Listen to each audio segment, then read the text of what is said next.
Warm greetings to all the viewers of UBLHD. Welcome to another episode of Wonder Woman, where every successful woman is another woman's inspiration. In our location, Cochin. Cochin, we are Cancare Senior Living and Palliative Care Unit. So, this is the honor in the Wonder Woman. And she is a doctor. Let's see who the person is.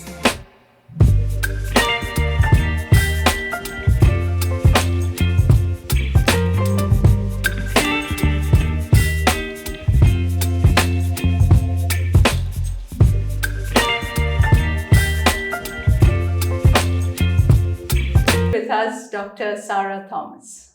Doctor, namaskaram. Namaskaram.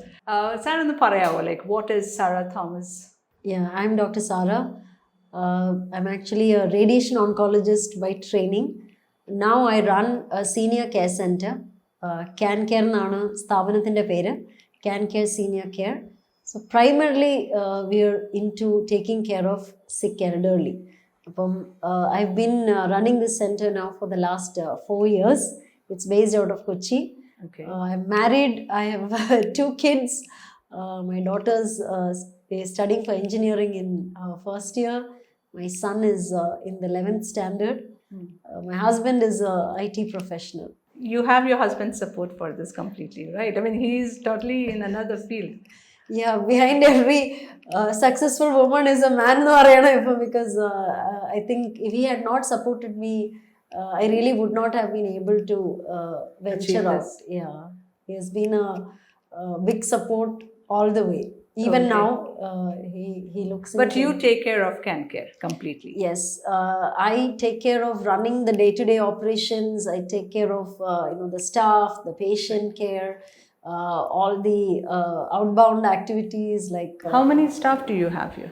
We have about 30 plus staff currently here. And when I say like how many doctors? 3 doctors. Okay. Myself and 2 other doctors are there on the team. We have about 12 nurses. We have 14 caregivers. Right. Apart from that, we have a lot of support staff. It takes a whole team to actually run a center like this. Okay. So, and how many beds do you provide here? So currently we have a 50 bed capacity. Is this your first place? No, we actually, that's how we started actually. This was way back in 2018. We started with just 10 beds. Okay. And that time this was a fairly new concept. Can I ask you one thing, Sarah? Like, what made you start this? My journey actually started when I've always been a very a person who wanted to do something for society, like something with a social impact. My first job, I did my MBBS training in KMC Mangalore. Okay. And usually after your MBBS, everyone looks for a corporate hospital to join. Every year, like I've studied in Mangalore, KMC, and after that, everyone looks for a corporate hospital, but I didn't join a corporate hospital. Okay. I actually went to work with a organization in Ludhiana where they were doing slum visits. So I was the doctor who would go to the slums along with the team. Like you wanted to go to the slum area. Yeah, I liked that community work because we would go to the slums every day at 4 o'clock. Were you like that? Like Kochile Madal Angana Adarno? Like you wanted to help people? Chai Veplo Darno, Punjale Madale. I did my schooling in our Gulf. Okay. I always wanted to help somebody. Service minded. Medicine I wanted to do something which would benefit society. So slum clinics was a good. I remember that slum. We used to go, and very recently somebody sent me a report of one of the children from the slums has now become a nurse. Okay. So the work that we do has an impact for so many generations. So why I started this was after I did my MBBS, my mother actually developed cancer. Okay. So I was taking care of her for a few years. Then after I did my cancer, I trained also in cancer, radiation oncology. And after that I took a break. That is after your mother was diagnosed. Yeah, and she passed away. After she passed away, she was sick for many years. So I couldn't really pursue my further career. So I got married, had children. So after my kids went to school, I decided to do my post-graduation. So when I did my post-graduation, I realized that, you know, there's so much need in this particular area of cancer care itself. So after doing my training, I was working in Amrita for a few years, and then I realized I wanted to take a break due to certain reasons. I needed to take a break, and I did a training in palliative care.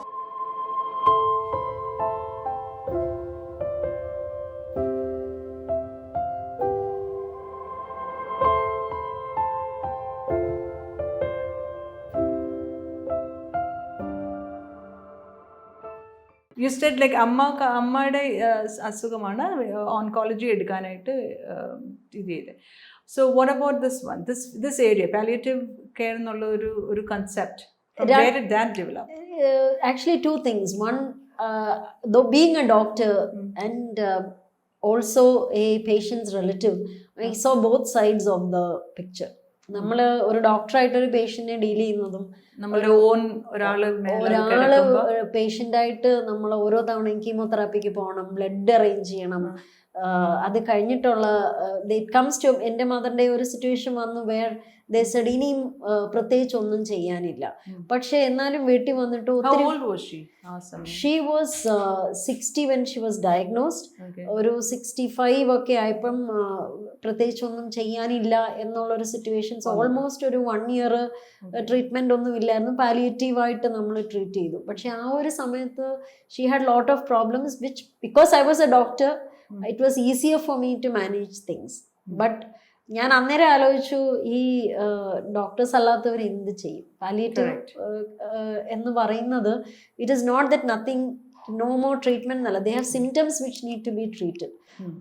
So after I did my radiation oncology, ഞാൻ പിന്നെ ഒരു break എടുത്ത സമയത്ത് ഞാൻ പാലിയേറ്റീവിന്റെ training എടുത്തു. പാലിയേറ്റീവിന്റെ training എന്ന് പറയുന്നത് is it only for doctors or anybody can go? പാലിയേറ്റീവിന്റെ training is for doctors and nurses. Doctors and nurses ആണ്. So what if like ഇപ്പം നമ്മളുടെ വ്യൂവേഴ്സ് ഉണ്ട്, what if somebody says I would love to start എനിക്കൊരു palliative care start ചെയ്യണമെന്ന് ആഗ്രഹമുണ്ട്, എനിക്ക് ഇങ്ങനെ ഒരു സർവീസ് മെന്റാലിറ്റി ഉണ്ട്, like what should I do, like where can I go get my education for it? അങ്ങനെയുണ്ട്, suggest ചെയ്യാൻ നോക്കൂ. There is they have got a volunteer training, but the palliative care training is primarily for the medical side. Okay. Medical professionalsനാണ് ഇങ്ങനെയുള്ള patient care related ഉള്ള ഒരു കോഴ്സാണ്. So if there are nurses who are interested in starting, this is a very good service that they can do to start palliative care centers for sick elderly. അതൊരു നല്ലൊരു ഓപ്ഷനാണ് four nurses. And then you started your first palliative care center where? Actually we started a home care unit in 2016. ഞാനൊരു home care unit എന്ന് പറഞ്ഞാൽ ഒരു വണ്ടി എടുത്ത് ഒരു ഡ്രൈവർ, ഒരു നേഴ്സും ഞാനും വീടുകളിൽ ചെന്ന് സിക്കായിട്ടുള്ള ക്യാൻസർ പേഷ്യൻസിനെ വീട്ടിൽ പോയി കാണുമായിരുന്നു.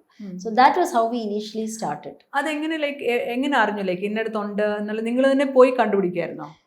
ആ ഒരു സമയത്ത് what we actually did was ആ ലോക്കൽ ഏരിയയിലുള്ള കുറച്ച് പേരുടെ അടുത്തൊക്കെ പറഞ്ഞു ഇങ്ങനെ ഒരു സർവീസ് ഉണ്ടെന്ന്.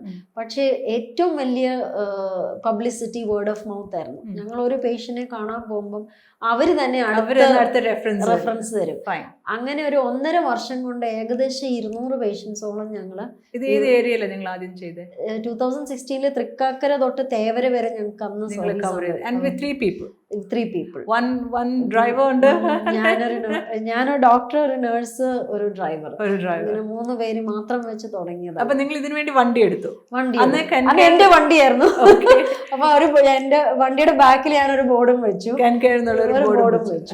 സോ എന്റെ നെയ്ബേഴ്സ് കളിയാക്കായിരുന്നു എന്നെ, ഇതെന്താണ് ഈ ബോർഡും വെച്ചോണ്ട്. ഞാൻ പറഞ്ഞു പക്ഷെ അതൊരു ഇനിഷ്യേറ്റീവ് ആണ്, ആ ഒരു ബേബി സ്റ്റെപ്പ് ആണ് മുമ്പോട്ട് എല്ലാം. അതെ, അങ്ങനെ ഈ വീടുകളിൽ ചെന്ന് കാണുമ്പോഴത്തേക്ക് നമുക്ക് ശരിക്കും പറഞ്ഞാൽ വിഷമം തോന്നും. എന്ന് വെച്ചാൽ മക്കളിൽ ഇല്ലാത്ത പല വീടുകളുണ്ട്. ആൻഡ് ഒരാളെ അവിടെ കെയർ ടേക്കറായിട്ട് അവര് നിയമിച്ചിട്ടുണ്ട്. പക്ഷെ ഇവര് കെയർ കൊടുക്കുന്നുണ്ടോ ഇല്ലയോ ഒന്നും മോണിറ്റർ ചെയ്യാൻ പറ്റില്ല. ഒരു വീട്ടിൽ ഞാൻ ചെന്നപ്പോഴത്തേക്ക് കാത്തറ്റർ എന്ന് വെച്ചാൽ യൂറിന്റെ ട്യൂബ് ചെളി പിടിച്ച് കിടക്കുന്നു. അപ്പൊ ഞാൻ പറഞ്ഞു ഇത് ഒന്ന് ക്ലീൻ ചെയ്തുകൂടെ നിങ്ങൾക്ക്? അപ്പൊ അവർക്ക് ട്രെയിനിങ് കൊടുത്തു എങ്ങനെ ക്ലീൻ ചെയ്യണം എന്നൊക്കെ. അടുത്ത ആഴ്ച ഞങ്ങൾ ഒന്നുകൂടെ പോയാൽ വീട്ടിൽ പോയപ്പോ അതേ സ്ഥിതി, ആള് മാറി, അടുത്ത ആള് വന്നു, സെയിം സിറ്റുവേഷൻ. അങ്ങനെ ഇരിക്കുമ്പോഴാണ് എൻ്റെ ഒരു പേഷ്യൻ്റ് ഇങ്ങനെ എന്നോട് ഇങ്ങോട്ട് ചോദിച്ചത്, ഡോക്ടർ ഒരു വീട് എടുക്കുകയാണെങ്കിൽ ഞാൻ അങ്ങോട്ട് വരാം. അപ്പം ഞാൻ ഹസ്ബൻഡ് അടുത്ത് എന്ന് പറഞ്ഞു, നമുക്കൊരു സെൻറ്റർ അങ്ങ് തുടങ്ങി, ഒരു ചെറിയ വീട് എടുത്ത് 10 പേരെങ്കിൽ 10 പേര്, നമുക്ക് ഇവരെ ഒന്ന് മര്യാദയ്ക്ക് നമുക്ക് നോക്കാം, നല്ല രീതിയിൽ നോക്കാം, നല്ല കെയർ കൊടുക്കാം. ഇപ്പോൾ ഹസ്ബൻഡ് ആണെങ്കിൽ ഈ said okay, if you want to start, ഒരു ട്രയൽ ആയിട്ട് നമുക്ക് ചെറിയൊരു പ്ലേസ് എടുത്ത് നമുക്ക് തുടങ്ങാം. അങ്ങനെ 2018 ഞങ്ങളൊരു വീട് എടുത്തു. അത് ശരിക്കും പറഞ്ഞ ഒരു 2 ബെഡ്റൂം ഉള്ള 2 ഫ്ലാറ്റ് ആയിരുന്നു. അപ്പോൾ ഒരു കിച്ചൺ ഏരിയയും കൂടെ ഞങ്ങൾ റൂമായിട്ട് തന്നെ കൺവേർട്ട് ചെയ്ത്, because they had not done any of the fittings. അപ്പം അങ്ങനെ ഒരു ഫ്ലോറിൽ 3 ബെഡ്റൂം, അങ്ങനെ 6 ബെഡ്റൂം ഉള്ള ഒരു വീട് വെച്ചിട്ടാണ് ഞങ്ങൾ ആക്ച്വലി തുടങ്ങിയത്. ഇതിന്റെ ഫിനാൻഷ്യൽ കൈ നിങ്ങളുടെ തന്നെയാണ്, പുറത്ത് ഔട്ട്സൈഡ് ഫണ്ട് ഒന്നുമില്ല? സോ വി ഹാഡ്, നമ്മൾ വർക്കിംഗ് പ്രൊഫഷണൽസ് ആണ്, ഇത് വർക്ക് ചെയ്യുന്ന പീക്ക് ടൈമാണ്. അപ്പം ഞങ്ങൾ രണ്ടുപേരും ഒരു തീരുമാനം എടുത്ത്, ഹസ്ബൻഡും ഞാനും ഞങ്ങൾ ഒരു തീരുമാനം എടുത്തെന്ന് വെച്ചാൽ, we will put our funds in it can go but it can go well, it can go bad. If it goes bad, stop everything, go back to work എന്നുള്ള ഒരു ഇതായിരുന്നു നമ്മുടെ അടുത്ത്. So it was very difficult initially funding this, പിള്ളേർ പഠിക്കുന്ന സമയം. So but I think God has been gracious. If there is a will, there is a way എന്നുള്ളതാണ്. അവിടുന്ന് നെക്സ്റ്റ് ഇയർ തന്നെ we added another 15 beds. അവിടെ 15 beds വരുമ്പോൾ ഈ first centre is still operational. So 10 plus 15, 25 was our total capacity. By 2020 പിന്നെ Covid വന്നു. COVID വന്നപ്പോൾ it was really a difficult time because we couldn't discharge anybody. We had to take care of them. And staff were going and coming. We had to ensure that ivarkarkum, I was very apprehensive because if we have a COVID death, then we are we should not be responsible for that. So we should be very careful. So we put COVID protocols in place. We had staff would stay chedu. Yeah, we had made the staff stay here, and whoever was going and coming, we would arrange transportation for them. We would constantly check, anybody with symptoms would be isolated, things like that. So by God's grace, anyway, 2 years, we didn't have any problems, death due to COVID. So after COVID, we realized that it was, for me, it became really challenging to run between 2 centers. I was the only doctor. And then we decided we'll scale it a little bit more and go for a 50-bed center. So 2022 we launched in Kakinad, and we closed down both the other centers and focused on just one center. This one center. Can we go around? Sure. Can we see the patients, go around and see the whole setup? So follow us.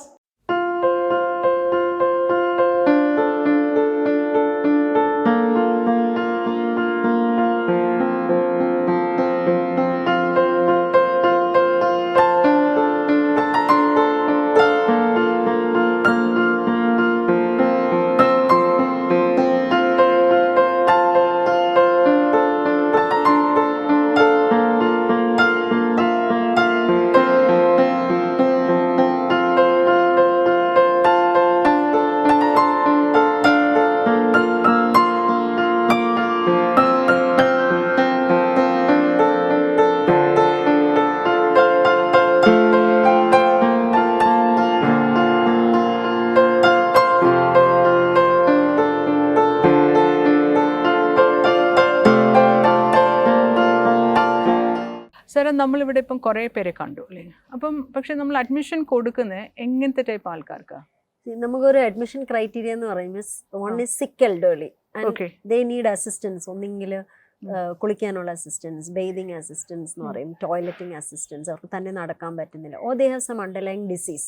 Diseases നമ്മൾ mainly focus ചെയ്യുന്ന dementia എന്ന് പറഞ്ഞാൽ memory loss, cancer ബാധിച്ചവർ, palliative care ആവശ്യമുള്ളവർ, stroke വന്നവര്, Parkinson's disease, ഇങ്ങനെയുള്ള patients ആണ് residence ചെയ്യണമെന്ന് കൂടുതൽ നമ്മൾ ഫോക്കസ് ചെയ്യുന്നത്. ബിക്കോസ് അവർക്കാണ് ആക്ച്വലി ഹെൽപ്പ് വേണ്ടിയത്, അവർക്ക് ഒരു ക്രോണിക് കെയർ എന്ന് പറയും. അപ്പൊ ഇവിടെ അവരിവിടെ വന്ന് താമസിച്ചു കഴിഞ്ഞാൽ ഫുൾ ലൈഫ് ലോങ് ഇവിടെ കിടക്കും. We take care of them till end of life. ചിലരുണ്ട് whom we take for a short period. ഇപ്പോൾ ഒരു ഫാമിലിക്ക് അത്യാവശ്യമായിട്ട് എവിടെയെങ്കിലും പോകണം, ഒരാഴ്ച അല്ലെ 10 ദിവസം, അപ്പോൾ നമ്മൾ റെസ്പൈറ്റ് കെയർ എന്ന് പറയും. അല്ലെങ്കിൽ കെയർ, വീട്ടിലിങ്ങനെ ഒരു ആളെ നോക്കുന്ന ആൾക്ക് കെയർ ഗിവർ ബേൺ ഔട്ട് എന്ന് നമ്മൾ പറയും. അപ്പോൾ ആ ആള് ശരിക്കും പറഞ്ഞാൽ 24/7 ഇത് ചെയ്തുകൊണ്ടിരിക്കുമ്പോൾ ദേ ഗെറ്റ് ബേൺഡ് ഔട്ട്. ഒരു സോ അങ്ങനെയുള്ളവർക്ക് ഒരു 10 days ഒന്ന് ആക്കിയിട്ട് they can take them back. പിന്നെ ചിലരുണ്ട് who recover and go back. അവരൊരു ചെറിയ ഹോസ്പിറ്റൽ അഡ്മിഷൻ കഴിഞ്ഞിട്ട് ഒരു ഷോർട്ട് പീരിയഡ് 1 month ഒക്കെ സർജറി കഴിഞ്ഞ് മക്കളെല്ലാം വെരി കോപ്പറേറ്റീവ്. അതെ, ഞാൻ കണ്ടിടത്തോളം എല്ലാം അല്ലാതെ ഇവിടെ വന്ന് അവരെ ഇട്ടിട്ടങ്ങ് പോകുന്ന ഒരു ടൈപ്പ് അല്ല, ഒരിക്കലും ഇല്ല. അതൊരു റോങ് ഒരു കൺസെപ്റ്റ് ആണ്. ശരിക്കും പറഞ്ഞാൽ മക്കള് നോക്കാൻ താല്പര്യമുള്ളവരും സന്നദ്ധരായവരും ഒത്തിരി പേരുണ്ട്. പക്ഷെ ഒന്നിൽ അവർക്ക് അതിനുള്ള അറിവില്ല. They don't have the skills for it. അല്ലെങ്കിൽ ഒരാളെ വീട്ടിൽ നിർത്താനുള്ള സാഹചര്യമില്ല. അങ്ങനെയുള്ള സിറ്റുവേഷൻ വരുമ്പോൾ they want the best care. So we have seen so that's the positive side of it. അതെ അതെ അതെ. because the other side ഉണ്ട്, like negative, like we had taken an episode on like ഒരു അനാഥാലയം പോലെ ഒരു geriatric centre അങ്ങനെയൊക്കെ നമ്മൾ പോയി എടുത്തായിരുന്നു. അവിടെ ഒത്തിരി പേരൻസ് കരയുന്നത് ഞങ്ങൾ കണ്ടു. ലൈക്ക് അവരുടെ മക്കളൊന്ന് കാണാനുള്ള ആഗ്രഹത്തിൽ കരയുന്നു. പക്ഷെ this is like on the other side, or the other end ആണ്, പോസിറ്റീവ് എൻഡിലേക്കാണ്. 3 നേരം വീഡിയോ കോൾ ചെയ്യുന്നവര് അത്രയും പേരൻസിനോട് അത്രയും അറ്റാച്ച്. പക്ഷെ പേരൻസിന്റെ ഈ ഒരു അസുഖം കാരണം they are not able to take care. ഒരു ഹോസ്പിറ്റലിൽ അഡ്മിറ്റ് ചെയ്യുന്ന പോലെ തന്നെ ഒരു but we give a homely ഒരു atmosphere. അതാണ് നമ്മൾ കൂടുതൽ. ഇവരുടെ ഫുഡൊക്കെ ഇവിടെ തന്നെ വി ഹാവ് ക്യാൻറ്റീൻ ഉണ്ട്, കിച്ചൺ. അപ്പം ബേസ്ഡ് ഓൺ ദ റിക്വയർമെന്റ്. ഇപ്പൊ പലർക്കും വിഴുങ്ങാനുള്ള ബുദ്ധിമുട്ട് അങ്ങനെയൊക്കെയുള്ള പ്രോബ്ലംസ് ഉണ്ട്. So based on their requirement ആണ് നമ്മൾ ഡയറ്റ് പ്രിപ്പയർ ചെയ്യുന്നത്. സോ റൈസ് ആണെങ്കിലും ചിലത് we have to cook it ഇച്ചിരി എക്സ്ട്രാ ഇറങ്ങാനുള്ള ഒരു പരുവത്തില്. പിന്നെ ചിലര് റൈസ് ട്യൂബ് ഫീഡ് എന്ന് വെച്ചാൽ ട്യൂബ് വഴിയുള്ള ഫീഡ്സ് ആണ്. അപ്പൊ അങ്ങനെയുള്ളവർക്ക് നമ്മൾ അത് ബ്ലെൻഡ് ചെയ്തൊക്കെ കൊടുക്കണം. So the kitchen actually we have 2 supervisors ഉണ്ട് കിച്ചൺ. അപ്പൊ അവർ ഓരോ ആൾക്കാരുടെ ഡയറ്റും കാര്യങ്ങളും അവരാണ് ഇപ്പം കോർഡിനേറ്റ്. ഈ ഓർമ്മയൊക്കെ പോയിരിക്കുമ്പോൾ അവരിലേക്ക് ഉപദ്രവിക്കാറുണ്ടോ? അല്ലേ, ഡെഫിനറ്റ്ലി. ചിലരൊക്കെ നല്ല അഗ്രഷൻ ആണ്. ഐ മീൻ ദേ അബ്യൂസീവ് ആകും, ചിലര് അഗ്രസീവ് ആകും. So we have actually we have A team of consultants also. ഇപ്പൊ ഇതിൽ സൈക്യാട്രിസ്റ്റ് ഉണ്ട്, ന്യൂറോളജിസ്റ്റ് ഉണ്ട്, ഈവൻ ഡെർമറ്റോളജി, സ്കിൻ ഉണ്ട്. അപ്പം അവരുമായിട്ട് ഇപ്പൊ if it becomes very severe that it is സ്റ്റാഫിനുള്ള ഉപദ്രവം ഇതൊക്കെയാണെങ്കിൽ we bring on board specialist. അപ്പൊ അവര് സൈക്യാട്രി ആയിട്ട്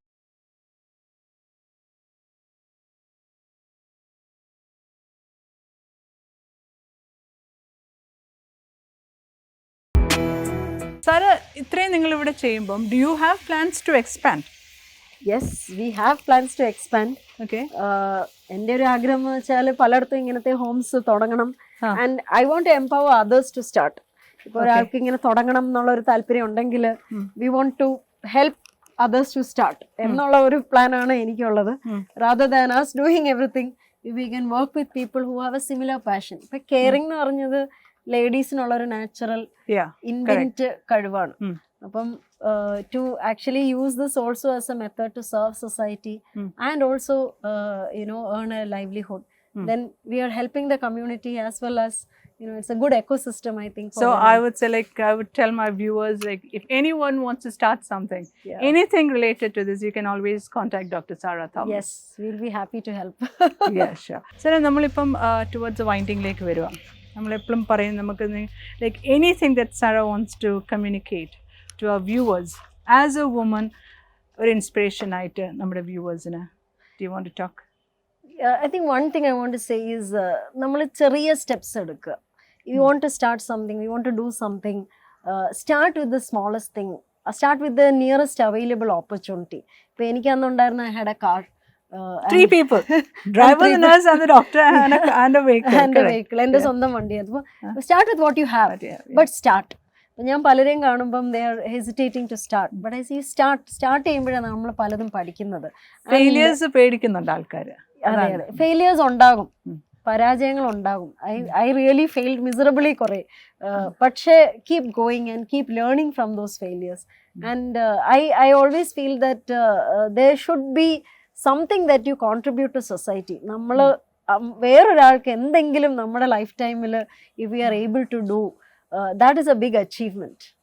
നമ്മൾ നമുക്ക് വേണ്ടി മാത്രം ജീവിക്കാതെ, നമ്മൾ അത്ര സെൽഫിഷ്, അതിന് കുഴപ്പമൊന്നുമില്ല. നമുക്ക് വേണ്ടി മാത്രം ജീവിക്കുന്നതുകൊണ്ട് തെറ്റെന്നല്ല പറയുന്നത്. പക്ഷെ നമുക്ക് വേണ്ടി മാത്രം ജീവിച്ചാൽ അതിൽ കിട്ടുന്നതിലും സന്തോഷമാണ് നമ്മൾ മറ്റുള്ളവർക്ക് യൂസ്ഫുൾ ആവുന്നത്. Leave A mark behind. നമ്മൾ ജീവിച്ചിരുന്നു എന്നുള്ള ഒരു leave a mark behind, do something for the next generation, leave something, leave a message to the next generation. Alle? That's what it is. Right.